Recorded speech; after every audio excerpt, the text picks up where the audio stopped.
Hey, Rosa, how are you? And where are you calling? You're in Florida. How many days are you in? What's the 22. 22? You're in Florida Yep. and you're on step 8 and 9. Yes. Does anybody ever call you Rosie? My father. Oh, your father. That would make sense. Yep. He's the only one that's allowed to call you that, right? He's the only one that ever did. Oh, oh, there you go. Uh, glad you're here. Thank you. All right. See, it's top of the hour. Who else is on here today?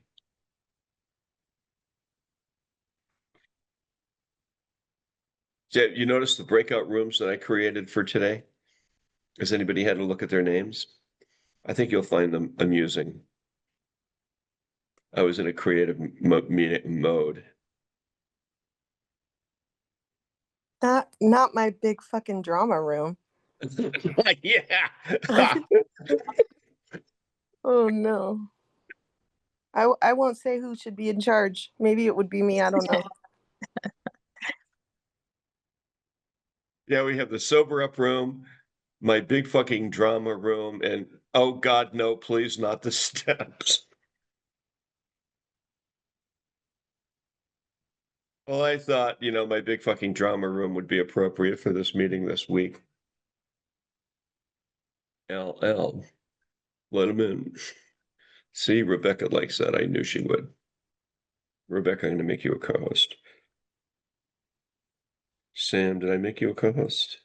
Now, if you guys could just like type all over the top of each other, then you cancel things out, it'd be great. And not really.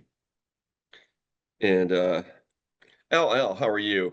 Where are you calling from today? You're here for the AA meeting, right? Jann LL.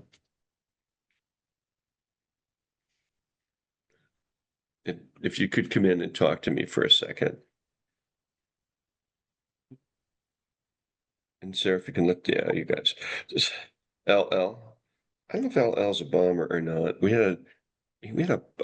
he has 92624. Oh, maybe he was a bomber before and then he got sober. If you could talk to me, please, LL. Cool J. Hey, Daniel, how's it going? Where are you calling from? How long have you been sober? I'm here in Ridgefield, Washington. How long have I been sober? It's kind of a complicated question. So I actually just recently had a fairly significant relapse. So I guess today would be the first day. Day one, and you're in Washington State? Yes. No kidding. Okay. Because Sam is near our nation's capital. And if you notice behind him, he has the Washington Monument, which we put up there in honor of our first president of the United States, George Washington, who did not want to be king. Very nice. Daniel's got a hangover. He's like, oh God, please. I didn't come to this meeting, did I? Okay. It's okay, Daniel. Uh, May the day never come. Hey, whoops. Go ahead. You can unmute. Yeah. So yes, May. I have 66 days in New Orleans. You have 66 days? Okay, good. And where are you? Oh, New Orleans. Yeah. No. Yeah, Yeah. New Orleans? Okay. New Orleans, yeah. All right. And then, okay, and good. You and I and what's his name, Kelly, need to link up. Maybe tomorrow, if we have an hour, we can get you on, and we'll have Jeff come in too and do a training. Well, we have a lot of helpers in here today. That's very, very good because, as what's his name said, look for the helpers. They're the most important people. Was it not Dr. Spock? Who said that on PBS in the morning, in the afternoon? Dr. Seuss? No, won't you be my neighbor guy? Mr. Rogers. Mr. Rogers said that, yeah.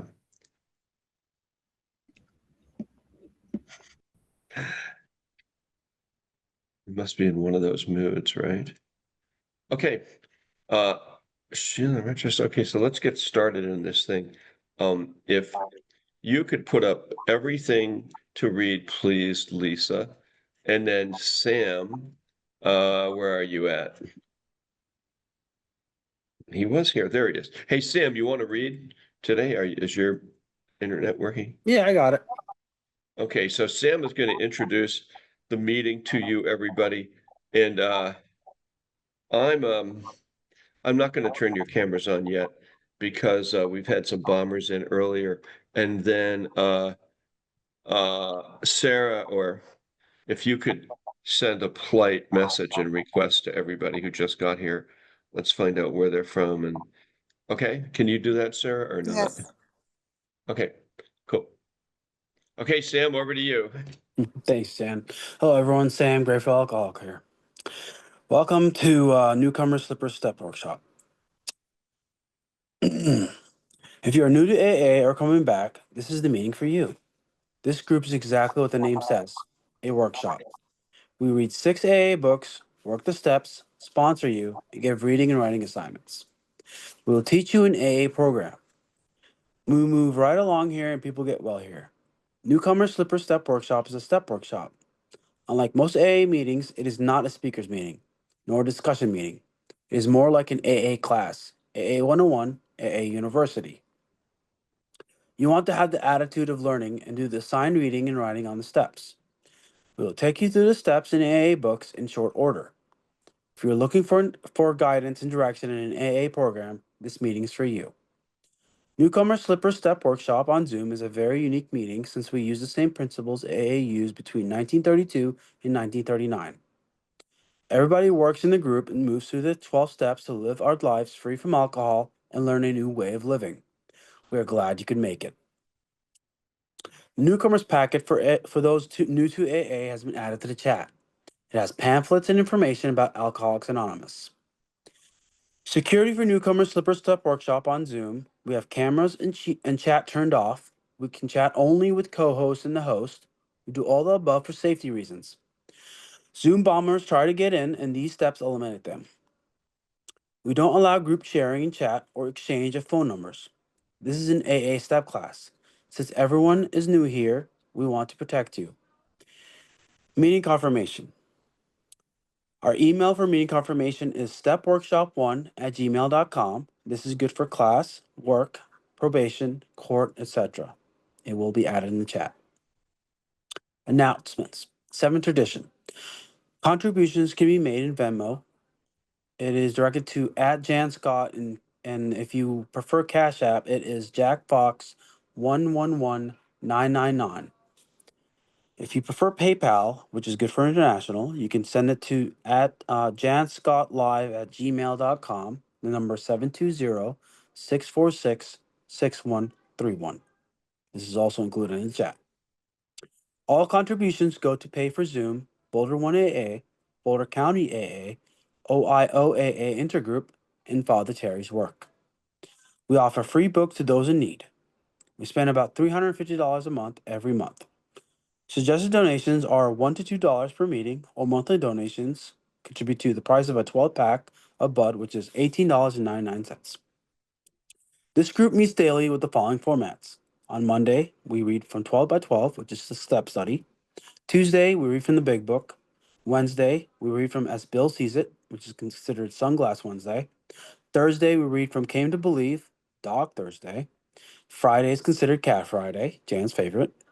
Saturday, we read from Living Sober, and Sunday, we read from the Daily Reflections. AA Preamble. Alcoholics Anonymous is a fellowship of people who share their experience, strength, and hope with each other that they may solve their common problem and help others to recover from alcoholism. The only requirement for membership is a desire to stop drinking. There are no dues or fees for AA membership. We are self-supporting through our own contributions. AA is not allied with any sect, denomination, politics, organization, or institution. It does not wish to engage in any controversy. It neither endorses nor opposes any causes. Our primary purpose is to stay sober and help other alcoholics achieve sobriety. Now, everyone, please join me in serenity prayer. God, Grant me the serenity to accept the things I cannot change, courage to change the things that I can, and the wisdom to know the difference. If you are new to this meeting, please come for 5 days to see how you like it. Then we will put you to work. This meeting is recorded with audio only for our podcast on our YouTube channel. No video, pictures, or names will be shown. No one will know you are here. Our podcast is YouTube channel, Newcomers Slipper Step Workshop at AA Meeting. The link will be shared in the chat. And finally, everyone, please introduce yourself as an alcoholic when speaking or called upon. And thank you for being here. And now back to you, Jann, in the studio.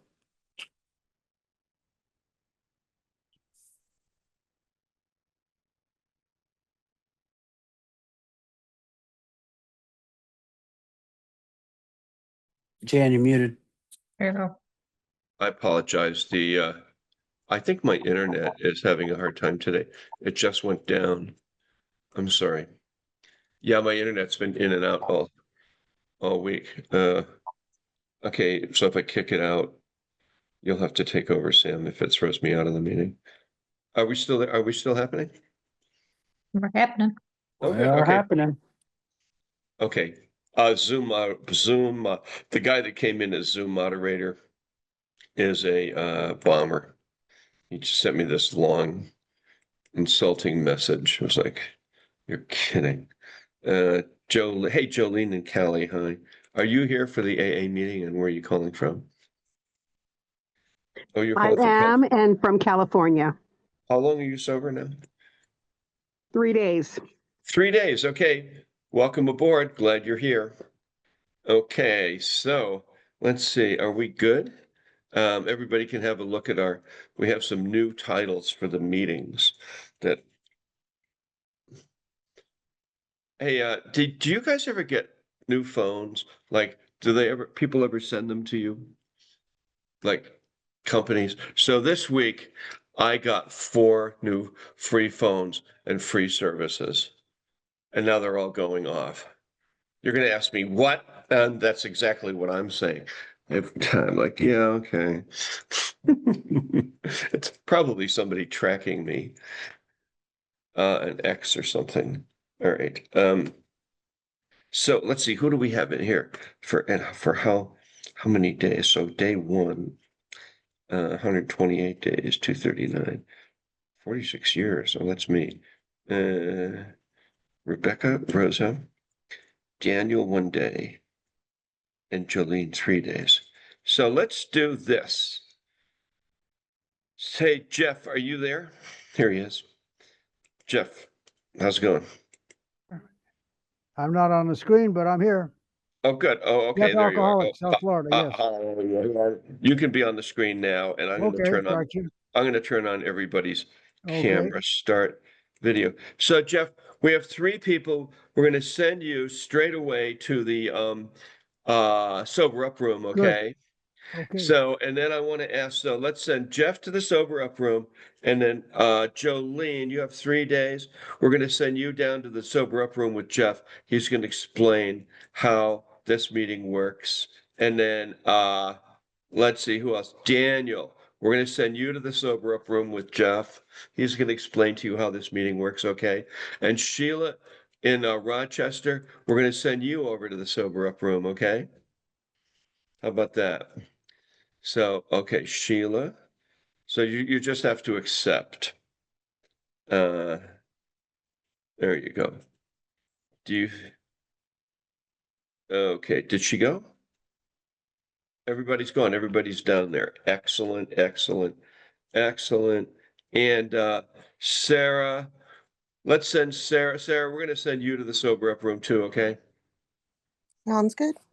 Okay, so Sarah's going to the sober up room with the 3 new kids on the block. Oh, that'd be a great name for a band. Okay. I can't help it. That's almost the dad joke, isn't it? No, it's like a granddad joke. Oh, cut it out. All right. Okay, so we have May, Rosa, Rebecca. Okay, today we're reading from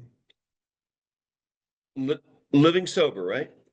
Does anybody know where we left off last week?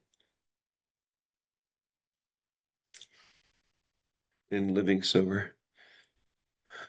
Somebody has to know. Do you know? Do you know? Do you remember Scar, where we left off? Living sober. Rosa, do you remember? May, May always remembers. May, where did we leave off? If I could see the link, I could probably figure it out, but I'm not sure. Sorry. Who knows where we left off in living sober? If we look through the book, I bet we can. Yeah, But let me look through the book. Wasn't it page 42, looking out for over-relation? Or did I miss a week? I don't know. Yeah. Yeah, that's like, there's a saying for that, being a day late and a dollar short. Story of my life. Let's see, so where do we leave off, kids? Let me look, see. Anybody have an idea?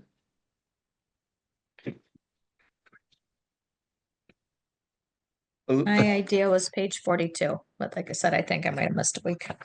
See, I think we did, I know we did avoiding dangerous drugs and medications, eliminating self-pity, seeking professional help, steering clear of emotional entanglements. Let's do 25, getting out of the if trap. Okay, which is on page 61. And if you could put a link up to that, everybody. And then Rebecca, you want to start reading? Getting out of the if trap on, it goes 61 to 63. If you'd read a page and then pass it on. Sure. Rebecca Alcoholic. Page 61, getting out of the if trap. Emotional entanglements with people are not the only way we can get our sobriety dangerously hooked to something extraneous. Some of us have a tendency to put other conditions on our sobriety without intending to. One AA member says, "We drunks, we are very iffy people. During our drinking days, we are often full of ifs, as well as liquor. A lot of our daydreams started out if only, and we were continually saying to ourselves, well, we wouldn't have gotten drunk if something or other hadn't happened, or that we wouldn't have had any drinking problem at all if only. We all followed up that last if with our own excuses for our drinking. Sorry. Each of us thought, I would be drinking this way. Sorry. I don't know. Your problem? I'm having trouble following the lines here. Just with my reading here. Is that large print or something or what? No, it's cool. It's just sometimes I skip a line. Okay. We all followed up with the last if of our own explanations, excuses for only drinking. Each of us thought, I wouldn't be drinking this way if it wasn't for my wife or husband or lover. If I just had more money and not so many debts, if it wasn't for all these family problems, if I wasn't under so much pressure, if I had a better job or a better place to live, if people understood me, if the state of the world wasn't so lousy, if human beings were kinder, more considerate, more honest, if everybody else didn't expect me to drink, if it wasn't for the war, any war, and on and on and on. Looking back at this, sorry? Read the italics on the bottom of 61. Oh, sorry. Okay. Italics, bottom of 61. Some of us A's refer to ourselves as, quote, drunks, no matter how long we've been sober. Others prefer alcoholics, in quotes. There are good reasons for both terms. Drunks is lighthearted, tends to keep the ego down to size, and reminds us of our proneness to drinking. Alcoholics is equally honest, but more dignified, and more in keeping with the more now widely accepted idea that alcoholism is a perfectly respectable illness, not just willful self-indulgence. Stop right there. Okay, Sam, you're next. Thank you. Page 62, looking back at this kind of thinking. Yep, I got it. Looking back at this kind of thinking and our resolute behavior, we see now that we are really letting circumstances outside ourselves control much of our lives. When we first stop drinking, a lot of those circumstances recede to their proper places in our minds. At the personal level, many of them really clear up as soon as we start staying sober, and we begin to see what we may be able to do about the others someday. Meanwhile, our life is much, much better sober, no matter what else may be going on. But then, after a sober while, for some of us, there comes a time when plop, a new discovery slaps us in the face. That same old iffy thinking habit of our drinking days has, without our seeing it, attached itself to not drinking. Unconsciously, we have placed conditions on our sobriety. We have begun to think sobriety is just fine if everything goes well or if nothing goes wrong. In effect, we are ignoring the biochemical, unchangeable nature of our ailment. Alcoholism respects no ifs. It does not go away, not for a week, for a day, or even an hour, leaving us non-alcoholic and able to drink again on some special occasion or for some extraordinary reason, not even if it's a once in a lifetime celebration, or if a big sorrow hits us, or if it rains in Spain, or the stars fall in Alabama. Alcoholism is for us unconditional, with no disposition available at any price. It may take a while to get that knowledge into the marrow of our bones, sorry. And we sometimes do not recognize the conditions we have unconsciously attached to our recovery until something goes wrong through no fault of ours. Then whammy, there it is. We had not counted on this happening. The thought of a drink is natural in the face of a shocking disappointment. If we don't get the raise, promotion, or job we counted on, or if our love life goes a worry, or if somebody mistreats us, then we can see that maybe all along we have been banking on circumstances to help us want to stay sober. Somewhere buried in a hidden convolution of our gray matter, we had a tiny reservation, a condition on our sobriety. It was just waiting to pounce. We were going along thinking, yep, sobriety is great and I intend to keep at it.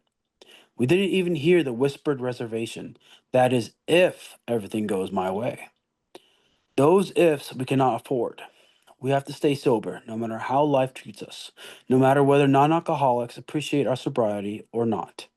We have to keep our sobriety independent of everything else, not entangled with any people, and not hedged in by any possible cop outs or conditions. Okay, stop right there. Hey, Okay. Scar, you want to pick it up from there?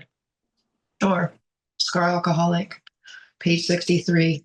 Over and over, we have found we cannot stay sober long just for the sake of wife, husband, children, lover, parents, other relative, or friend, nor for the sake of a job, nor to please a boss, or a doctor, or judge, or creditor, not for anyone other than ourselves. Tying up our sobriety to any person, even another recovered alcoholic, or to any circumstance is foolish and dangerous. We think I'll stay sober if, or I won't drink because of, fill in any circumstance other than our own desire to be well for health's own sake. We unwittingly set ourselves up to drink when the condition or person or circumstance changes. And any of these may change at any moment. Independent, unaffiliated with anything else, our sobriety can grow strong enough to enable us to cope with anything and everybody. And as you'll see, we start liking that feeling too. Thanks everybody for reading. You know what I really liked about this is where they point out where we hear people come here all the time. You know, I have to get sober for the courts. My wife's going to leave me, my family, my job. And those are all the reasons not to get sober because we learn that alcoholism is an illness. It's like a compulsive obsessive disorder. And we have to get eventually figure out that we need to get sober for ourselves and not other people, places, and things. And that's something that really rung true for me. And I don't think that I actually was getting sober for anybody. You know, I was alone. I mean, I was like, you know, 28-year-old guy living here in Boulder, Colorado, and drinking in the bars, going out, having fun parties, all of that, and it all came sort of crashing down on me. So the only one, at least for me, the only one I had to get sober for was myself, and it was easier to integrate and digest the AA program. Although, like a lot of people, I thought there's an old saying that I was uh, hip, double slick, and cool. That I got this managed. I'm able to do this no problema. And I had all kinds of problems. Even after I got sober, I was talking to someone about this yesterday. And there's another saying in AA that you can do a dance on these steps, but sooner or later, you're going to fall on your butt and they will bite you back. So, and we see people who come through this group, I've got it down, and they just sort of prance along and they disappear. And end up going back out or going crazy. Now, I think that's another thing.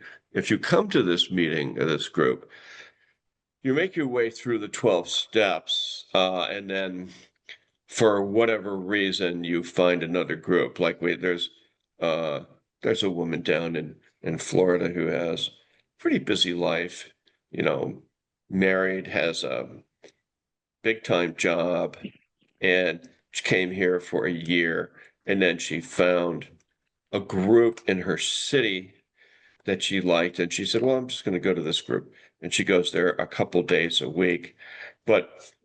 And she shows up here usually on her anniversary, but it wasn't like she was specifically not doing a dismiss to this meeting or what we do here. And or thinking that I'm too smart, I've got this, I don't need that anymore, or I don't like it. And my life, or the other one, which is really good, my life is so messed up, I couldn't possibly attend this meeting. That's the one that I really like, because when you should be coming, you decide I'm not going to come anymore, and then we have the people who start to dance around it. They'll meeting hop. Yeah, I go to this meeting and I go to that meeting and I go, and then they've just gone through a class of 12-step workshop and decide they're just going to blow off accountability. And I'm too busy in my life, and I'll catch a meeting when I can. Also very dangerous in your first 3 months. Those people have a tendency to go right back out and hit the bars again eventually. And there's not too much you can say. Of course, I have a way of saying things like, I'll just go, you idiot. That's not helpful. Rebecca, people don't respond really well to that. But I think it's fairly amusing. I'm like, what? You're going to miss Cat Friday? And they look at me and go, just shut up. That's one of the reasons why I'm going to another meeting. And I have a dog. I do not like cats. We've had people do that here. This book actually is very good, Living Sober, right? It's good for, come on, it's keying it out. Okay. It's good. It was written in 1976. Everything's short, and it really is it's for us guys. Tips on how to stay sober and things to do, and things not to do. And today, this one was really loaded with, choosing other people, places, and things as a reason to get sober and stay sober. Because what is this? This is a 12-step process that teaches you how to live your life without drinking, have an entirely new way of living. And that's what we have to get to. And there, in there, we find some peace. That's another thing, finding that inner peace. and in a lot of our cases, prosperity. You know, peace and prosperity, they sort of go together. And having the madness, you know, all that stuff, all those people, all that insanity. What insanity? The insanity of um, family, parents, brothers, sisters, bad employers, job, ex-boyfriends, husbands, you know, ex-wives, um, all these people in my life that are like, "Arr." So when that, you know, that yammering, the idea is that comes to us, it comes to a stop. I think that's one of the primary purposes of the Alcoholics Anonymous program is to stop the incessant madness screaming at us. Now for me, it took a long time for that to stop. So like you guys are on step 8 and 9, and you're now processing through 6, 7, 8, and 9, which are the tools of how do we stop, you know, come to a peaceful coexistence with our higher power. And somehow, by a miracle, the madness starts to dissipate as we put ourselves in the process. I would not put myself in the process for about 11 years. So I was always having madness. I would have a business that was insane, and I was like just insane in my head all the time. I wasn't drinking. Or I'd have relationships. I didn't know how to have a relationship. So I had stress and drama there. I had all kinds of the stuff we write about, the unmanageability of my entire life. So if you looked at every one of those, I had those going on at 11 years sober. My finances were out of control, seriously out of control. Actually, all the way up until like 20 years sober, 20, 30, I can't remember. Only until I went to a program that taught me how to deal with finances. I was like, this is amazing. I never knew this was possible. And people would look at me and they say, you are such a mess for somebody with like 25 years sober. And I'm like, I know, that's why I don't drink. So my idea was I don't drink because I'm a mess. Imagine what I'd be like if I did drink. Well, I didn't realize that that's not the purpose, that's not what the AA program teaches us, but we have to throw ourselves into it and do this course, which everybody here is doing, incidentally. You guys are like, you're doing it. And you see the people who walk away from this. You know, that's why if you notice today, I created one of our, let's see, where is it? One of our breakout rooms is, it's entitled, My Big Fucking Drama Room.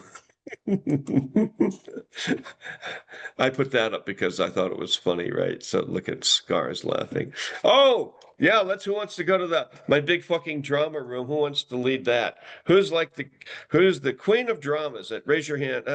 No, okay. We have anybody? Maybe no, we won't do that actually, because then people will jump right on it. That's what most AA meetings are like. Let me tell you about my poor, pathetic life, which is why we don't do that here. I know it makes people mad sometimes. So everybody here is really here it is. You're on the path. What's the path? The path is the 12-step process. It teaches us how to live our lives without drinking. It's very, very important that everyone acknowledges that to themselves. See, this free phone is talking to me. Shut up, cut it out. I'm not going to talk to you. Okay. But yeah, no, this is important. And I'm glad we're talking about it because everybody here, see, you're all on step 8, 9, 10, 11, and 12. And now what we have to do is completely integrate this process into our thinking, into our prayer, into our way of being, into our here it is, it's called into our beingness. Beingness, what is beingness? Anybody know what beingness is? Being.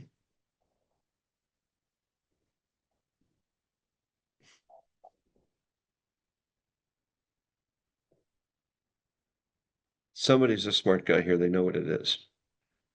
What is it, Rosa? Being. Beingness, state of being. No? Okay, so here we are. In the fourth step, it talks about the nature of our wrongs. And then there's this thing called being. So we are human beings. Okay. And what is being? So being is who we are, at our core, our soul, us, the real us. So we come to AA, we sober up, and we can't find our soul or our center of our being. All we have is this sick, ill, mentally ill, addicted body and soul to alcoholism, and we're dying. And part of what we do here through this 12-step process is we start to resolve, starting with the big issues and then the smaller issues of character. And what emerges is our pure self, our pure being.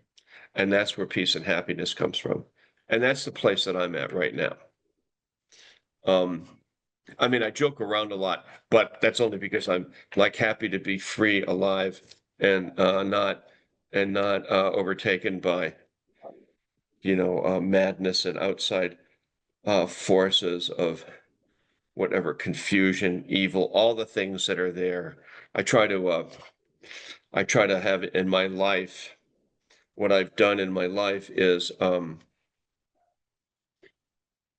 eliminate people coming into my life that are toxic and negative and crazy, which is why we kick out the Zoom bombers. It's like, nope, you're not coming in here in this space. Now, if people are like that here in this space, well, that's okay because we're, alcoholic in early recovery. And presumably, if you're hanging out here, you want to learn how to get to this place that's pretty clear.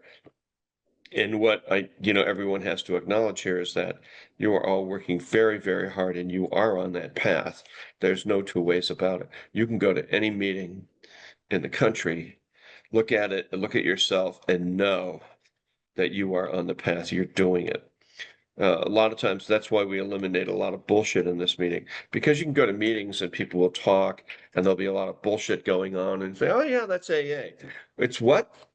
I don't get it. Nobody's helping me. Nobody's talking to me.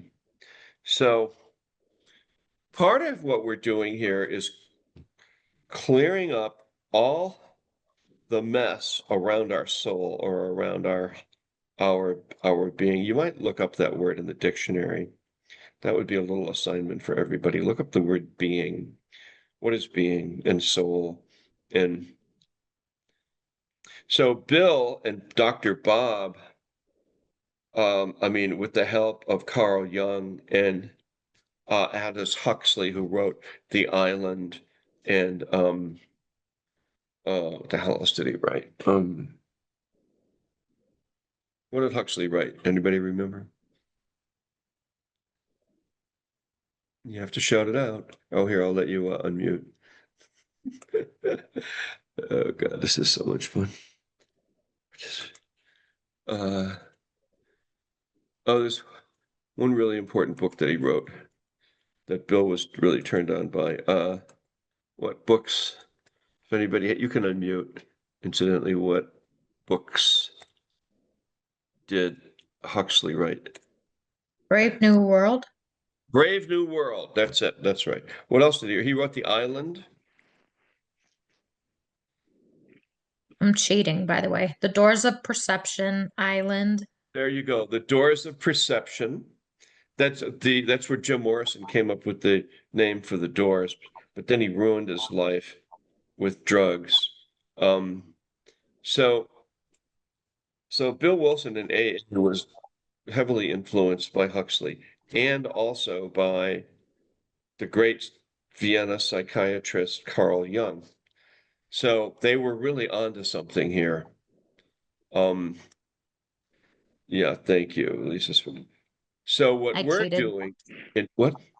I said I cheated. I had my Google No. open. No, good. Of course you should have your Google open here. This is a class.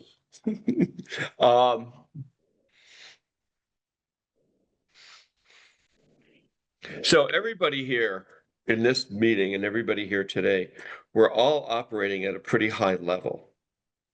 Okay, I mean, I can say it to you guys. If we said it to a bunch of people who've never been here before and they've been around AA for 30 years, they would be going, what the fuck is this guy talking about? Right. But they're all operating at a pretty high level of learning and spirituality and therapy and everything you can think of. It's happening here and we're doing it. And we are really moving pretty fast.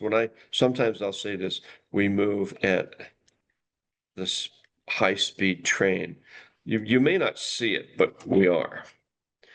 We're blasting our way through the cosmos. And if you look back at your life, like, especially like Lisa and Sam and Rebecca, from where you were mentally, emotionally, 8 months ago when you were quitting drinking, and now it's like a huge difference.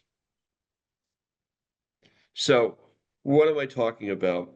What we're doing right now is we're really having this conversation is about steps 6, 7, 8, 9, 10, and 11. And those steps are not just, some people say, well, they're just like maintenance steps, but they're far more than that. These steps not only bring you in touch with your true self, your being, but also who you are, right?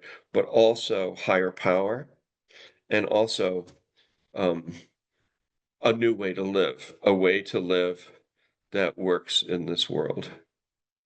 And that's what we're doing here. A lot of times you go to AA meetings, it's not talked about. Or if you start talking to people about this, they'll be like, well, what are you talking about? Sometimes people don't want to hear it. Like they'll be like, I'm fine, stuck right where I am.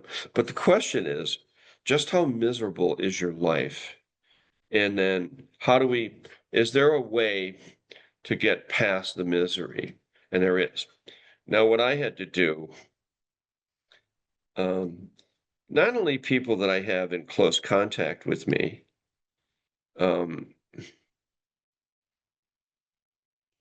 friends, etc., but also how I eat, how I live, what I let into my psyche.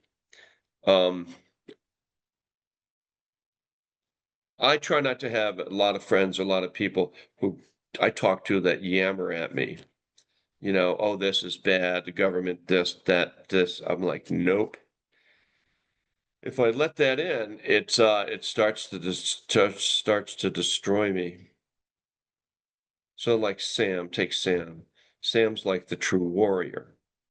The true warrior has a very clean, clear spiritual life, a sense of morality, a sense of right, wrong. And as Sam clears out the alcohol and drugs in his life, everything starts to come together.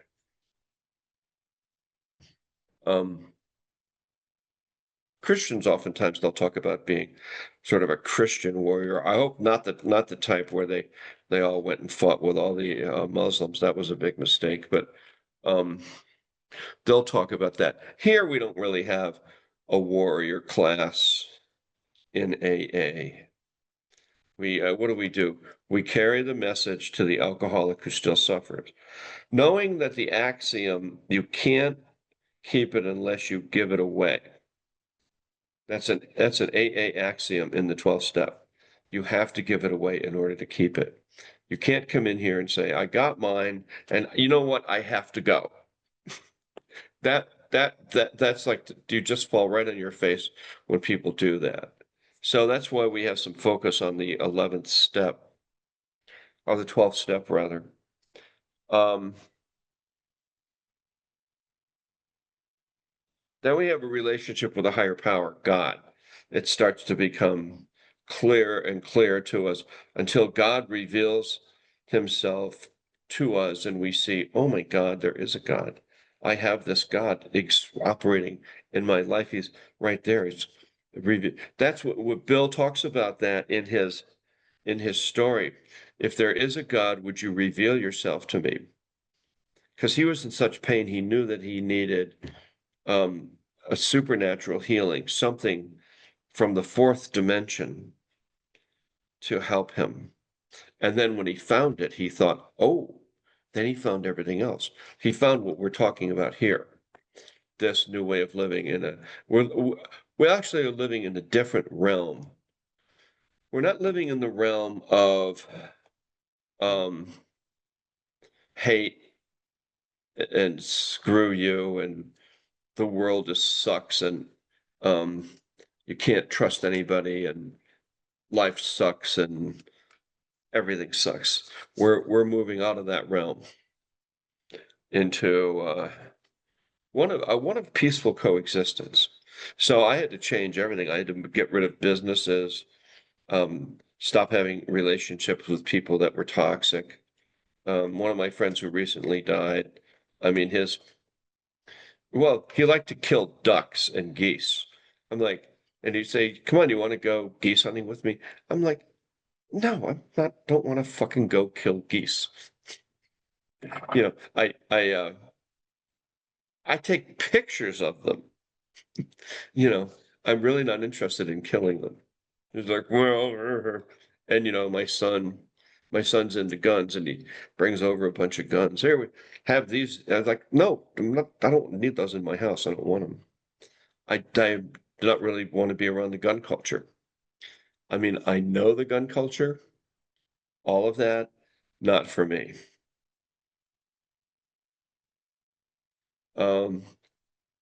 So anyways, that's it, kind of looking at this new way of living, new way of being, having our true self emerge, and finding peace and harmony.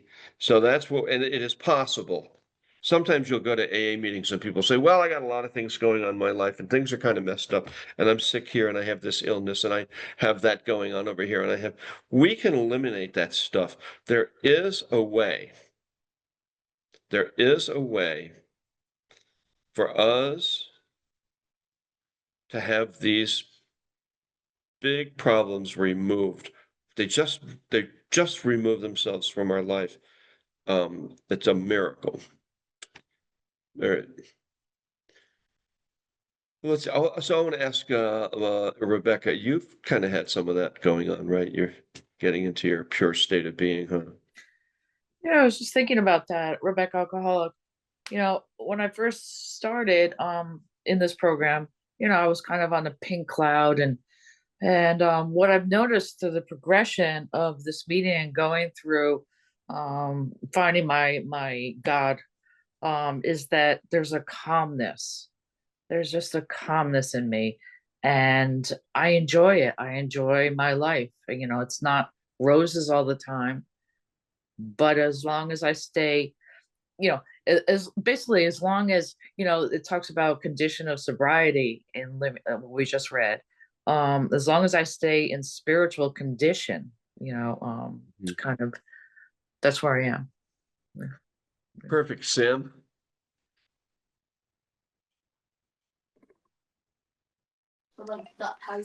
Yeah, I mean, for me, I've relayed my story multiple times, obviously.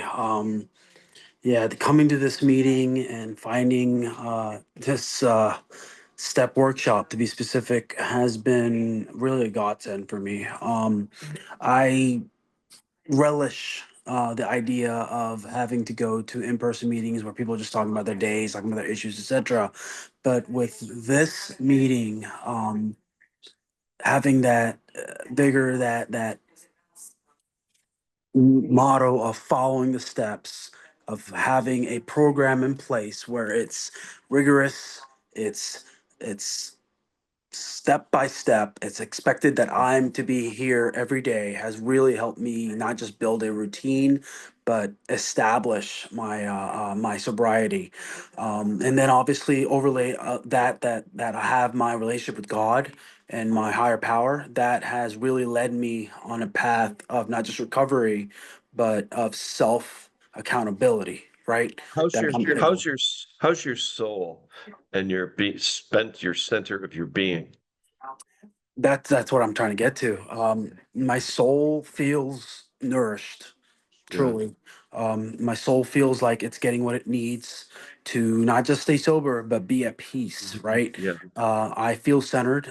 I feel like I can withstand the world. You know, you touched on that warrior's belief, right? Yeah. That I can go out and do battle with the evils in the world and the evils inside of me. So yeah, no, my soul feels fulfilled. Go ahead, Lisa. Uh, you know, you've heard me say it. Oh, hi, Lisa, alcoholic. Um, I don't know. You've heard me say it time and time again that if not for me going through the actual steps, I wouldn't be able to face the challenges that I face. But it I never got it. I had a DUI previously, never did the program or took it seriously, put it that way. And, you know, I ended up with another DUI. Well, this time around, being forced, kicking, screaming, like, I don't need it, I don't need it. I look back, you know, how many days? 270 days. And I didn't realize how much I did need this class because without learning the steps and going through it and reframing and retraining my brain and stop using my resentments, because I have a lot of because of this person I'm drinking, because of this situation I'm drinking, because of this, what have you. Um, you know, I could use every excuse in the book for why I had another DUI, why I did drink when I drank. And being able to go through the steps and learn them, I learned to be less reactive, but less negative reactive, put it that way, and be a little bit more proactive. I got rid of my resentments. I, you know, let things lie. And I think that's helped my relationships all around.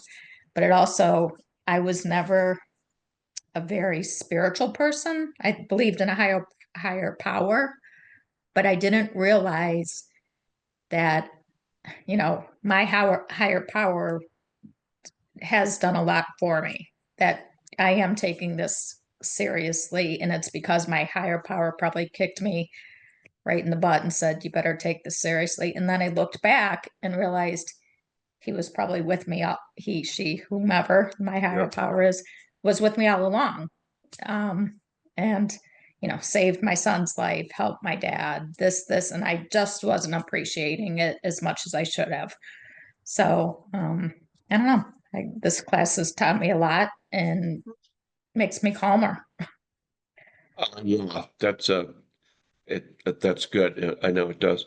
May, how about you? You're on step 10, 11, and 12. Yes. So May alcoholic. Yeah, when speaking from a soul being perspective, I definitely experienced I would say like a restoration and revival of like my soul. I came in with like a lot of delusional perceptions of reality that the more I came to these meetings and I spent time with God, it began to lift. And, you know, I really can't explain what it was other than it being God, because I just know it was. You know, and it just came at the perfect time, right when I was willing, right when I was ready to be free, and be restored back to sanity and also just like peace. realized that situations throughout the day that used to really like grind my gears, like they really weren't affecting me like they used to. So I've just definitely seen the psychic change. And yeah, I think that's because this meeting definitely emphasizes the importance of a higher power. And that's something I wasn't finding in meetings outside of here. So yeah, thank you. We're operating at a higher level. We're operating at the level of beingness, God. And hey, Harry Berto, how about you? I guess part of my drinking was because I was hurting inside, because of a lot of things people either said or did to me. And I would drink and I would tell my mom about it, and she got tired of listening to it because it was almost every day. And once I came here and did all the steps, I guess it's more like relief now that like I'm cleansed. Oh, yeah. Like I don't know, it just Yeah. went away. Okay, that's it. Perfect. I love it. How about you, Scar? Hi, Scar Alcoholic. I can speak that since I've started, that I do have a sense of calmness and peace that I haven't had, I don't think, ever in my life. Um, Little things don't irritate me as much as they used to, and I'm becoming more passive about things that I usually would have obsessed about and been anxious for days. And now I'm just like, okay. And I seem to be happier. Like I'm laughing more. I'm seeing the beauty in things that were gone. And I feel like I'm starting to get my joy back. Like I'm enjoying things that I used to do that had no joy in them anymore. So, and my relationship with God has become much more strong as well. Perfect. Okay, and Rosa. Finding this group and not really understanding the impact that it could have on my life. Being given this time to just slow down and really work the steps, understand the illness, understand my part, Yeah. and being open to changing, like Lisa said, that mindset, that the way that I've always thought, and just kind of discovering who I really am in light of all the stuff that we're learning and dealing with. It's just been an uncomfortable process, but a positive process. It gets better too, you'll see, as we move along. You'll find more and more freedom as you make it through steps 8 and 9, and then 10 and 11. And I guess as the sober up room is coming back. Yeah. Yeah. How'd it go in the sober up room, Jeff? Well, Jeff Alcoholic, wonderful. We covered a lot of ground. They, people really stepped up, and Sarah was really fantastic for this. So we all we'll make it. It We're was getting on her step phone. 1 down. Yeah. Sarah, how'd it go in there? I think it went really well. I kind of told my story, how the meeting works, what this meeting's done for me. Oh, yeah. And Amazing. somebody asked for the link for the meeting. I said somebody will post that in chat in the main room right now. I don't have the link on my phone. But other than that, yeah, everybody seemed like receptive and seemed like they, it really meant something to them today. Yep. Okay, good. Yeah, the meeting link is right up on the top of your computer Thanks, Lisa. in the green shield. You see that? And you can click on it, or it's in chat. Okay, kids. So if you would like to, hey Jeff, you want to read the promises? Do you have them? Sure. Jeff Alcoholic. We'll turn to page 83, the very last paragraph, the bottom of the page. Again, Jeff Alcoholic, the promises. Page 83, the big book of Alcoholics Anonymous. If we are painstaking about this phase of our development, we'll be amazed before we are halfway through. We're going to know a new freedom and a new happiness. We will not regret the past nor wish to shut the door on it. We will comprehend the word serenity and we will know peace. No matter how far down the scale we have gone, we will see how our experience can benefit others. That feeling of uselessness and self pity will disappear. We will lose interest in selfish things and gain interest in our own fellows. Self seeking will slip away. Our whole attitude and outlook upon life will change. Fear of people and economic insecurity will leave us. We will intuitively know how to handle situations which used to baffle us. We will suddenly realize that God is doing for us what we could not do for ourselves. Are these extravagant promises? We think not. They are being fulfilled among us, sometimes quickly, sometimes slowly. They will always materialize if we work for them. Thank you for letting me read that. Okay, here comes the serenity prayer. Goes like this: God, grant me the serenity to accept the things I cannot change, the courage to change the things I can, and the wisdom to know the difference. All right, so this meeting is officially over. It's in the record books. And if anybody has any questions about this meeting or AA, especially the new people, about this particular meeting or AA, we're here every day at the same time, 3 o'clock California time, 6 o'clock New York time, and come for 5 days in a row, see how you like it, and then we'll put you to work. We'll start giving you reading and writing assignments. Remember, this is a class. What? It's a workshop. Oh, okay. And we noticed we were talking about the nature of reality in here in the 10th, 11th step and beingness.